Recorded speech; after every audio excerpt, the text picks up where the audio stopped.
Doctor స్వతంత్ర కార్యక్రమానికి స్వాగతం. చలికాలంలో కాసింత చర్మం పొడిబారితే చాలు మంట పుడుతుంది, ఇబ్బందిగా అనిపిస్తుంది. అదే మొత్తం శరీరంపై ఎర్రగా మందంగా మచ్చలు పడి పొలుసుల్లా చేప చర్మంలా ఊడిపోతుంటే ఎలా ఉంటుంది? అందుకే సోరియాసిస్ అంటే చాలా మందికి ముందు నుంచే భయం. మరి సమస్య అసలు ఎందుకు వస్తుంది? అసలు సమస్య లక్షణాలేంటి? చికిత్స విధానాలేంటి? అలాగే అలర్జీ రావడానికి గల కారణాలేంటి? ఇలాంటి విషయాలు తెలియజేయడానికి మనతో పాటు ఉన్నారు Madhavi's advanced skin hair laser clinic కు చెందిన గోల్డ్ మెడలిస్ట్ డాక్టర్ మాధవి గారు. తనతో మాట్లాడదాం. అలాగే లైవ్లో మాట్లాడాలి అనుకునే వాళ్ళు స్క్రీన్ పైన కనిపిస్తున్న నెంబర్స్కి కాల్ చేయండి. Hello ma'am. నమస్తే అండి. హలో. ద సోరియాసిస్ మీరు చూసారు కదా ఇంట్రోలోనే, అంటే భయం వేస్తుంది వన్స్ సోరియాసిస్ అంటే ఏంటి అనేది. అసలు ఎలా ఉంటుంది? స్టార్టింగ్ స్టేజ్లో ఎలా గుర్తుపట్టాలి? సో బేసికలీ సోరియాసిస్ అనేది ఒక రకమైన ఆటోఇమ్యూన్ డిజీజ్ అండి, దీర్ఘకాలికమైన చర్మ వ్యాధి. సో స్టార్టింగ్ సిమ్టమ్స్ ఎట్లా మొదలవుతాయంటే ఈ చలికాలంలోనే ఎక్కువ మంది గుర్తిస్తూ ఉంటాం అనమాట. సో కొంచెం చేప పలుసులాగా పొడి పొడిగా చర్మము కొన్ని స్పెసిఫిక్ టిపికల్ సైట్స్లోని రాలుతూ ఉంటుంది అనమాట. కొంతమందిలో ఎర్రటి మచ్చల్లాగా ఉంటుంది. సో యూజువల్గా ఏంటంటే మనకి మోచేతులు కానీ మోకాళ్ళ దగ్గర కానీ ఈ డాండ్రఫ్ చాలామంది ఏంటి, మేడం చాలా రోజుల నుంచి షాంపూస్ వాడుతున్నాం, డాండ్రఫ్ షాంపూస్ వాడుతున్నాం కానీ తగ్గట్లేదు అంటూ వస్తూ ఉంటారు. సో అది నథింగ్ బట్ అది స్కాల్ప్ సోరియాసిస్ అనమాట. సో ఇట్లా పొడి పొడిగా ఒక పౌడర్ ఫామ్లోని ర్యాషెస్ లాగా స్కాల్ప్ మీద కానీ స్పెసిఫిక్ సైట్స్లో కానీ వచ్చినట్టయితే అది మోస్ట్లీ మన సోరియాసిస్ లాగా తీసుకోవచ్చు అన్నమాట. ఓకే, సోరియాసిస్ కానీ ఈ ఎలర్జీస్ కూడా అంటువ్యాధులుగా. సో లక్కీగా ఏంటి అంటే మన ఆల్ దీర్ఘకాలమైన వ్యాధులన్నీ కూడా కంటేజియస్ కాదండి, అంటువ్యాధులు కావు. ఓకే, సో అదొక సురక్షితమైన శుభవార్త అనమాట. ఇట్ ఈస్ నాట్ కంటేజియస్ అంటే, కానీ ఒక భయం అంటే స్టార్టింగ్ ఎందుకు వస్తుంది అనేది ఒక పాయింట్ ఉంటుంది కదా, ఎందుకు వస్తుందామంటే? సో సోరియాసిస్ అనేది ఇది ఆటోఇమ్యూన్ అనమాట. ఆటోఇమ్యూన్ అంటే మన బాడీ ఫైట్ చేయలేక ఇమ్యూన్ సిస్టమ్ డిఫెక్టివ్గా ఉండడం వల్ల సోరియాసిస్ అనేది డెవలప్ అవుతుంటుంది. మనకి కొన్ని తెలిసిన వ్యాధుల్లో చూసుకుంటే థైరాయిడ్ వ్యాధి కానీ, లేకపోతే డయాబెటీస్ షుగర్ వ్యాధి కానీ, లేకపోతే మనకి రుమటాయిడ్ ఆర్థరైటిస్ వ్యాధి కానీ, ఇట్లాంటివన్నీ కూడా మన బాడీ ఇమ్యూనిటీ ట్యాకిల్ చేయలేక అలాంటి రకాల డిసీజెస్ వస్తూ ఉంటాయి. అంటే లాంగ్ టర్మ్గా ఉండే ప్రాబ్లమ్స్. సిమిలర్లీ స్కిన్లో కూడా కొన్ని లాంగ్ టర్మ్ ప్రాబ్లమ్స్ ఉంటాయి. సో అందులో ఈ సోరియాసిస్ కూడా ఒక రకమైన వ్యాధి అనమాట. ఏజ్తో సంబంధం ఉంటుందమ్మా? ఇది మనకి ఏజ్ సంబంధం ఉండదండి. మనకి సుమారుగా 2 సంవత్సరాల పిల్లలు కూడా సోరియాసిస్ రావడానికి అవకాశాలు ఉంటాయి. సో ఇది ఇర్రెస్పెక్టివ్ ఏజ్, బట్ కామన్గా అయితే మాత్రం 20 నుంచి 40 వయసు కల వాళ్ళలో కామన్గా కనిపిస్తుంటుంది. అంటే బాడీ మొత్తం వచ్చే ఛాన్స్ ఉంటుందమ్మా సోరియాసిస్? సో సోరియాసిస్లో డిఫరెంట్ వెరైటీస్ ఉంటాయన్నమాట. ఓకే, మనకి ఈ బాడీ అంతా వచ్చే సోరియాసిస్ని యూజువల్గా ఎరిథ్రోడర్మిక్ సోరియాసిస్ అంటూ ఉంటాం. అది కొంచెం రేరెస్ట్. బట్ మనం టైంకి మందులు వాడలేకపోయి కొంచెం అదర్ ఇంటర్నల్ ఫ్యాక్టర్స్ ఏమైనా స్ట్రెస్ ఫ్యాక్టర్స్ అంటే ఉన్నప్పుడు, అదర్ ప్రాబ్లమ్స్ అసోసియేట్ అయినప్పుడు సోరియాసిస్ కొన్నిసార్లు బాడీ అంతా సోకడానికి అవకాశం. అయితే కొన్ని ఎలర్జీస్కి కానీ స్కిన్ ప్రాబ్లమ్స్కి సన్కి ఎక్కువగా ఎక్స్పోజ్ అయితే వచ్చే ఛాన్సెస్ ఉంటాయి. సోరియాసిస్ సన్ ఎక్స్పోజ్డ్ అయ్యే ప్లేసెస్లో వస్తుందా ఎవ్రీవేర్ అని అనుకో? సో యూజువల్గా మనకి సోరియాసిస్ ఏదైతే ఉందో దానికి కొన్ని రిస్క్ ఫ్యాక్టర్స్ ఉంటాయి అన్నమాట. అంటే అగ్రివేట్ అయ్యే ఫ్యాక్టర్స్, అందులో మీరు చెప్పినట్టు sunlight is one of the aggravating factor. Okay, sunlight వల్ల వచ్చిన వైటమిన్ డి, అంటే విటమిన్ డి లోపాల వల్ల సోరియాసిస్ పెరగచ్చు. కానీ సోరియాసిస్ ఉండేటప్పుడు అది ఎండకు ఎక్కువ ఎక్స్పోజ్ అయ్యే పేషెంట్స్లో పెరగడానికి ఛాన్స్ అయితే ఉంటుంది అనమాట. ఓకే, మనం నార్మల్ ఎలర్జీ సోరియాసిస్ ఎలా డిఫరెన్స్ గుర్తించాలి? As a doctor you can, but మేము గుర్తించలేం కదా, ఎలా చూడాలి? సో యూజువల్గా ఏంటి అంటే చర్మ వ్యాధులు అన్నీ ఒకలాగే ఉంటాయి అందరికీ. అది చాలా మంది ఏంటి అంటే ఫస్ట్ అండ్ ఫార్మోస్ట్ థింగ్ చేసేది ఏంటి అంటే మన మెడికల్ షాప్స్కి వెళ్తారు. నేను మెడికల్ షాప్కి వెళ్ళి భయ్యా ఒక క్రీమ్ ఇవ్వండి, మాకు దురద వస్తుంది, వాడుకుంటాం అంటూ ఉంటాం. సో స్టార్టింగే ఏదో ఒక స్టెరాయిడ్ క్రీమ్ మీద తీసుకొని పూసేస్తూ ఉంటారు. సో ఇట్లాగా మనకి కొంతమందికి అంటే ఈ స్కిన్ ఎలర్జీస్ చిన్నగా ఉండేటప్పుడు ఆ క్రీములతో కొంతమంది తగ్గిపోతుంది, గమనించలేరు వాళ్ళు, పోయిందిలే అనుకుంటారు. కానీ రిపీటెడ్గా వస్తూ ఉంటుంది. వాళ్ళకి ఏంటంటే చిన్న చిట్కాలు పని చేయవు. సో చిన్న చిట్కాలు పని చేయట్లేదు, ఏం క్రీమ్స్ రాసినా తగ్గట్లేదు అనుకునేటప్పుడు మనం ఆల్వేస్ కొన్ని లాంగ్ టర్మ్ ప్రాబ్లమ్స్ గమనించుకోవాలి. ఇలాంటి లాంగ్ టర్మ్ ప్రాబ్లమ్స్ డెఫినెట్గా మీ డెర్మటాలజిస్టే మీకు ఐడియా ఇవ్వగలుగుతారండి. కొన్ని టెస్ట్లు ఉంటాయి మన దగ్గర, బేసిక్ స్కిన్ టెస్ట్. అంటే ఏ ఏరియాస్లో అది వచ్చింది, ఎన్ని సంవత్సరాల నుంచి ఉంది, పొలుసు ఏ విధంగా కనిపిస్తుంది, అసలు పొలుసు తీసేటప్పుడు ఏమైనా కొంచెం బ్లీడింగ్ పాయింట్స్ లాగా ఉన్నాయా లేదా, సెపరేట్గా మైక్రోస్కోపు, సెపరేట్ ఇన్స్ట్రుమెంట్స్, డెర్మోస్కోప్, ఇట్లాంటి ఇన్స్ట్రుమెంట్స్ చూసి ఇన్స్ట్రుమెంట్స్ ద్వారా మనం ఫైండ్ అవుట్ చేస్తాం. చెప్పినట్టు స్కిన్ ఎలర్జీస్ చాలా ఉంటాయి. ఎగ్జిమాస్ అంటాం. ఈ ఎగ్జిమాస్ సోరియాసిస్ ఒకలాగే ఉంటాయి చూడడానికి. 2 ఎర్రటి ర్యాషెస్ లాగా, 2 దురద పెడుతూ ఉంటాయి, 2 బాడీ మీద ఉంటాయి, 2 ఫేస్ మీద వస్తాయి. అది ఓన్లీ క్వాలిఫైడ్ డాక్టర్స్ మాత్రమే దాన్ని గుర్తించగలుగుతారు. వాటి బట్టి మీ ట్రీట్మెంట్ అనేది డిపెండ్ అవుతుంది. ఓకే, ఒక కాలర్ రెడీగా ఉన్నారు నరసింహ హైదరాబాద్ నుంచి. నమస్కారం అండి నరసింహ గారు. హలో అండి. హలో, నమస్తే మేడం. నమస్తే అండి, మాట్లాడండి డాక్టర్ గారితో. హలో హలో చెప్పండి. నమస్తే అండి. నమస్కారం అండి.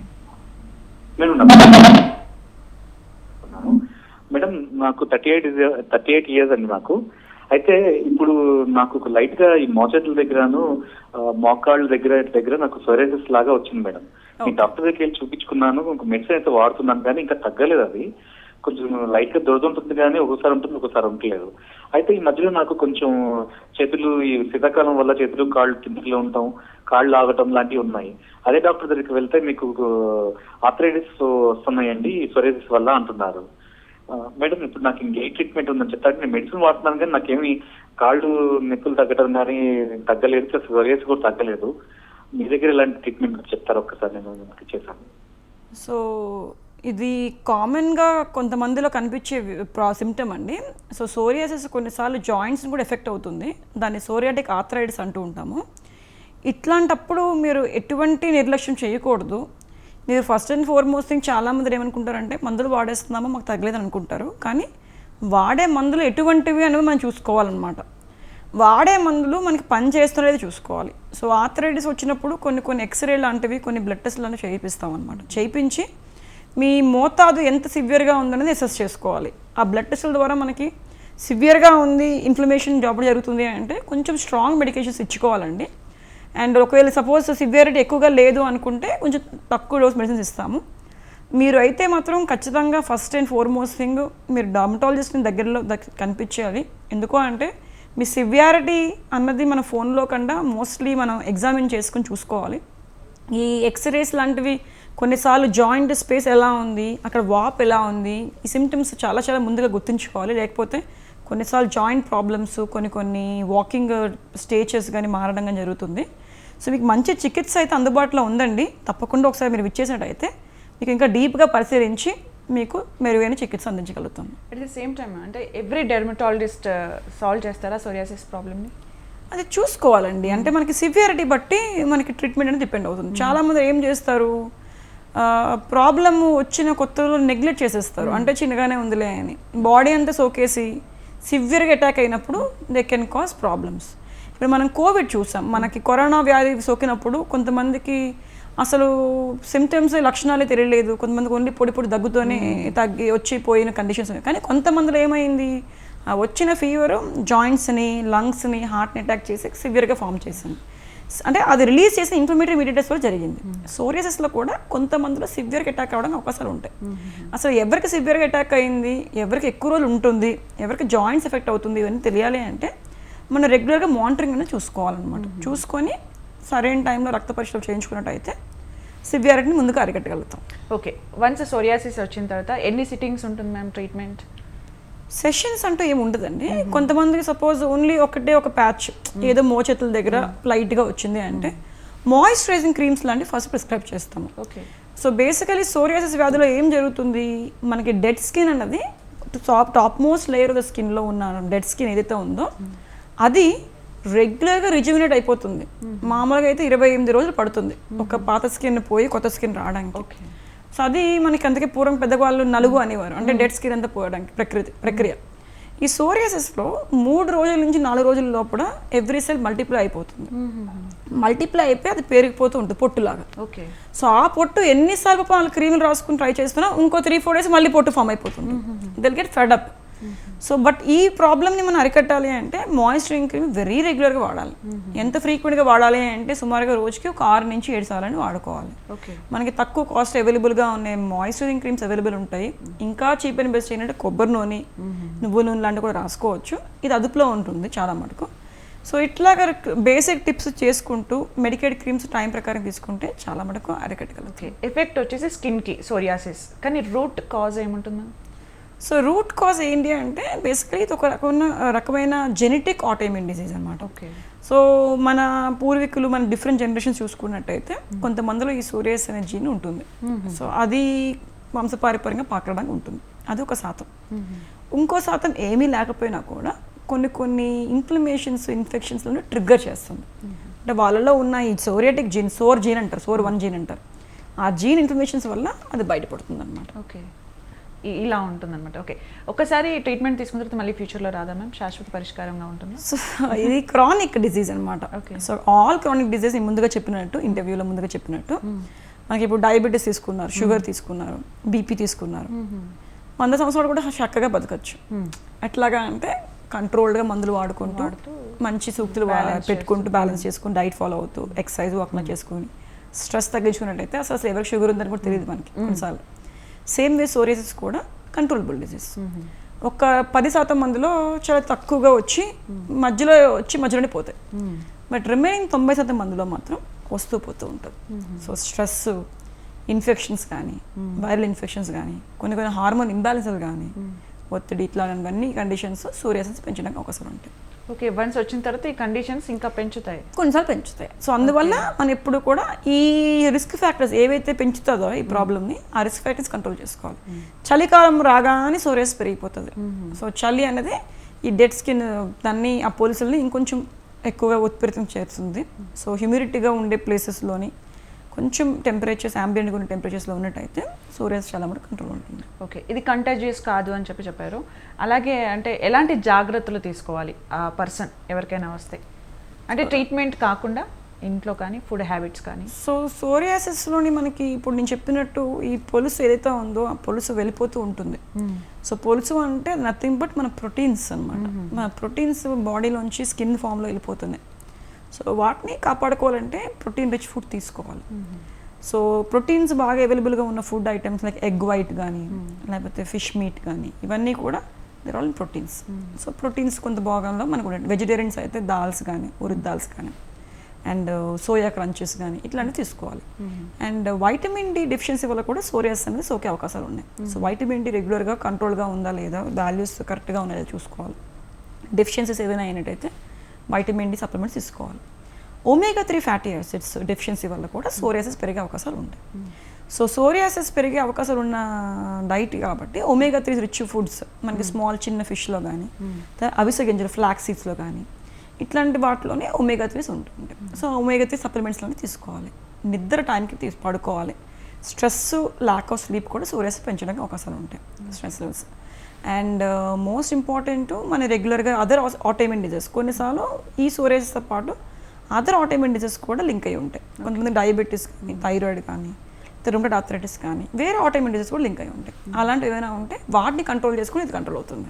ఓకే, అంటే క్లాత్స్ పలానవి కాటన్ టైప్ వేసుకోవాలి అలాంటివి. సో ఈ సోరియాసిస్ కొంచెం ఇరిటేషన్ కాజ్ చేస్తుంది కాబట్టి కొంతమందిలో మన కంఫర్టబుల్గా ఉన్న క్లోదింగ్ ఎప్పుడు ప్రిఫరబుల్. ఆల్వేస్ ఎనీ స్కిన్ ప్రాబ్లమ్స్కి I prefer to make them use comfortable clothing. మనకి కాటన్ క్లాత్స్ అయితే యూజువల్ ఇరిటేషన్ తక్కువ ఉంటుంది compare to silk. So cotton clothes irritation తక్కువ ఉంటుంది కాబట్టి naturally preferable cotton clothes important. అంటే కవర్ చేసుకునే బట్టలు వేసుకున్నట్టయితే డ్రై అయిపోకుండా ఉంటుంది స్కిన్. చాలా మంది చిన్న షార్ట్స్ లాంటి వేసుకొని డ్రై అయిపోయి గోకుతూ ఉంటారు. సో ఎప్పుడైతే ఇట్లాంటి వేసుకున్నప్పుడు చేసినప్పుడు డైరెక్ట్గా ఎయిర్ స్కిన్ మీద పడి దురద అనేది కాజ్ చేస్తుంది. ఆ దురద వల్ల మళ్ళీ ఇన్ఫెక్షన్ కాజ్ చేస్తుంది, బ్లడ్ వస్తుంది కాబట్టి. సో ఒక సైకిల్ లాగా డిస్టర్బ్ అవుతూ ఉంటుంది. అందుకని వీలైన వరకు లూజ్గా ఉన్న బట్టలు, ఫుల్ హ్యాండ్స్ బట్టలు కవరేటెడ్గా చూసుకోవాలి. అండ్ అదర్ ఫ్యాక్టర్స్ చాలా మంది డాండ్రఫ్ అనుకొని తల చూసుకున్నట్టు. ఎగ్జాక్ట్లీ అదే అడుగుదాం అనుకున్నాను. మిగిలిన పార్ట్స్లో అయితే చూస్తారు, ఐడెంటిఫై చేస్తారు. హెయిర్ ఎక్కువగా ఉన్నప్పుడు వి కాన్ సీ కదా, అది ఎలా గమనించాలి అనేది. సో చాలా మంది మేడం షాంపూస్ వాడాము మాకు తగ్గలేదు, మాకు అసలు సోరియాసిస్ అనే వర్డ్ విని పబ్లిక్లో మెయిన్ భయం పడతారు. అదొక రకమైన మెయిన్లీ చాలా ప్యాథలిక్ సిచ్యువేషన్. పీపుల్ అది అదేం కాదండి. బేసికలీ సోరియాసిస్ కూడా ఒక రకమైన వ్యాధే, కానీ మీరు అందరూ అనుకున్నట్టయితే భయపడే వ్యాధి అయితే కాదు. డెఫినెట్గా అది లాంగ్ టర్మ్ డిజీజు, కానీ అర్లీగా మనం గుర్తించినట్టయితే చాలా మటుకు కంట్రోల్ చేయగలుగుతాము. సో జనరల్ షాంపూస్తో మనకి హెడ్ అండ్ షోల్డర్ షాంపూస్ లాంటి కానీ, ఆల్ క్లియర్ షాంపూస్ లాంటివి కానీ యూస్ చేసేటప్పుడు అందులో మెయిన్ ఇంగ్రీడియంట్ ఏంటంటే కీటకొండదు అనమాట. సో అలాంటి షాంపూస్ వాడినా కూడా పొట్టు తగ్గట్లేదు అంటే కోల్ టార్ బేస్ షాంపూస్ ఉంటాయి. So coal tar base shampoos వాడేటప్పుడు ఈ సోరియాసిస్ పొలుసుల్ని బాగా తగ్గించగలుగుతాం. అండ్ మీరు గమనించినట్టయితే గోకేటప్పుడు కొంచెం బ్లీడింగ్ పాయింట్స్ లాగా కనిపిస్తాయి సోరియాసిస్లో. అలాంటివి ఏమైనా కూడా you should suspect. Okay, so వాటిని మేము గుర్తించి దాని తగ్గట్టు టికెట్ చేస్తాం. ఓకే, మరో కాలర్ సల్మాన్ ఖాన్ షేక్పేట్ నుంచి రెడీగా ఉన్నారు. నమస్కారం అండి. హలో నమస్కారం, మాట్లాడండి డాక్టర్ గారితో. సల్మాన్ గారు. ఓకే మేడం, చెప్పండి. Hello madam, good evening madam. Madam ఇట్లా నాకు హ్యాండ్స్ కి ఇట్లా సోప్ డాట్స్ వస్తున్నాయి మేడం. ఏమైందండి? ఏం డౌట్స్ అండి? అది సోప్ డాట్స్ వస్తున్నాయి మేడం. సేమ్ అంటారు చూడు హిందీలా, మీ సేమ్ అంటారు మేడం. వైట్ డాట్స్ వస్తున్నాయి నాకు ఇట్లా ఓకే, ఓకే. హ్యాండ్స్ పోతున్నాయి. అది స్వెట్ తో వస్తుంది, 10 చెమటకాయ. days వస్తున్నాయి, మళ్ళీ 10 days తో పోతున్నాయి మేడం. ఓన్లీ అరచేతుల మీద వస్తున్నాయండి లేకపోతే ఎక్కడ వస్తున్నాయి? ఎక్కడ వస్తలే మేడం, ఓన్లీ హ్యాండ్స్ కి వస్తున్నాయి నాకు. హ్యాండ్స్ అంటే అరచేతుల పైన అండి? అరచేతుల పైన? అరచేతి అంటే లెఫ్ట్ రైటా మేడం? అరచేతి అంటే ఇదండి, పామ్. అవును అవును మేడం. ఓకే. అది తెల్ల మచ్చల్లాగా ఏదైనా దురద ఏదైనా ఉందా అండి? ఉంది మేడం, వైట్ లెక్క బోడీ లెక్క వస్తుంది. అది ఇది వస్తూ పోతూ ఉంటుందా లేకపోతే ఓన్లీ ఇప్పటి నుంచి ఉన్నట్టుందా? లేదు వస్తుంది పోతుంది మేడం. ఒక 10 days వస్తుంది, మళ్ళీ వెళ్ళిపోతుంది మేడం. అదే నాకు డౌట్ వస్తున్నది. మా ఇంట్లో చెప్తే మా మమ్మీ ఏమన్నదంటే వస్తుంది పోతుంది రా, అది ఏం కాదు అన్నది. కానీ ఒకసారి డాక్టర్ తో మీరు లైవ్ లో చూసి మాట్లాడుతున్నాను మేడం. ఏం దీనికి ఏమన్నా ఉందా మేడం అట్లా? సో చర్మ సంబంధించిన వ్యాధులకి చాలా కళ్ళు చూపు అనేది చాలా ఇంపార్టెంట్ అండి. ఒక్కసారైనా చూడాలి పేషెంట్ని. ఎందుకు అంటే కొన్నిసార్లు మనం రాంగ్గా మనం డిస్క్రైబ్ చేసి అది ఒకవేళ సపోజ్ బొల్లి మచ్చలు కానీ లేకపోతే బేసిక్ ఫంగల్ ఇన్ఫెక్షన్ కానీ సోరియాసిస్ ఏంటి అని తెలియాలి అంటే ఒకసారి గమనించుకోవాలి, ఎగ్జామిన్ చేసుకోవాలి. చూసినట్టయితే మనకి నిర్ధారణలోకి వస్తుంది అనమాట. సో ఒక్కసారి మీకు వీలు ఏమాత్రం ఉన్నట్టయితే ఒకసారి లైవ్గా మీరు డర్మటాలజిస్ట్ దగ్గరికి వచ్చినట్టయితే ఎగ్జామిన్ చేసి మీకు అది సోరియాసిస్ అయితే దానికి తగ్గట్టుగా మాయిశ్చరైజింగ్ క్రీమ్స్ లాంటి ప్రిస్క్రైబ్ చేస్తామండి. టెన్షన్ పడవలసింది ఏమీ లేదు. ఫర్ టైం బీయింగ్ మీరు రెగ్యులర్గా మాయిశ్చరైజింగ్ క్రీమ్స్ వాడుకోండి. కొంతవరకు పొట్టు అట్లా ఏదైనా ఉంటే తగ్గుతుంది. అండ్ అది ఫంగల్ ఇన్ఫెక్షనా కాదా అని డిసైడ్ చేసే ముందర ఖచ్చితంగా ఎగ్జామిన్ అయితే చేయాలండి. At the same time ma'am, అంటే ఒకసారి వచ్చిన తర్వాత డాక్టర్ దగ్గరికి వెళ్ళిన తర్వాత ప్రిస్క్రిప్షన్ ఉంటుంది కదా, మళ్ళీ నెక్స్ట్ టైం వస్తే డాక్టర్ దగ్గరికి వెళ్ళకుండా సేమ్ మెడికేషన్ ఫాలో అవుతూ ఉంటారు, అలా చేయొచ్చు? సో అదే ఒక రకమైన మంచి ప్రశ్న అండి. ఇప్పుడు మన వ్యూవర్స్ అందరికీ కూడా నేను చెప్పే ఇన్ఫర్మేషన్ ఏంటి అంటే మెయిన్లీ మనకి ఇప్పుడు ఏవైతే ప్రిస్క్రిప్షన్స్ ఉంటుందో అంటే ఇప్పుడు అవేర్నెస్ వల్ల అందరూ they are using their own self medication ఎక్కువ అయిపోయాయి. సో ఇప్పుడు మనకి మీరు చెప్పినట్టయితే సోరియాసిస్ మనం జనరల్గా అందరూ డాక్టర్స్ ఇచ్చేది ఏంటంటే స్టెరాయిడ్స్ ఇస్తారు, టాపికల్ స్టెరాయిడ్స్. స్టెరాయిడ్స్ అంటే ఓరల్ కాదు, టాబ్లెట్ ఫామ్లో కాదు, క్రీమ్స్ పూసుకునే టాపికల్ స్టెరాయిడ్స్ ఇస్తాం. ఎందుకు అంటే ఇది ఇన్ఫ్లమేషన్, ఇది ఇన్ఫెక్షన్ కాదు. ఇన్ఫెక్షన్ అయితే అంటువ్యాధి కంటేజియస్, ఇది ఇన్ఫ్లమేషన్, ఇది ఇన్ఫెక్షన్ కాదు. సో ఇన్ఫెక్షన్ కాదు కాబట్టి ఇన్ఫ్లమేషన్ అన్నిటికీ కూడా ఎక్కువ మటుకు టాపికల్ స్టెరాయిడ్స్ ఉంటాయి. సో ఈ స్టెరాయిడ్స్ ఈ పొట్టుని వీటిని బాగా తగ్గిస్తుంది, గుడ్ రెస్పాన్స్.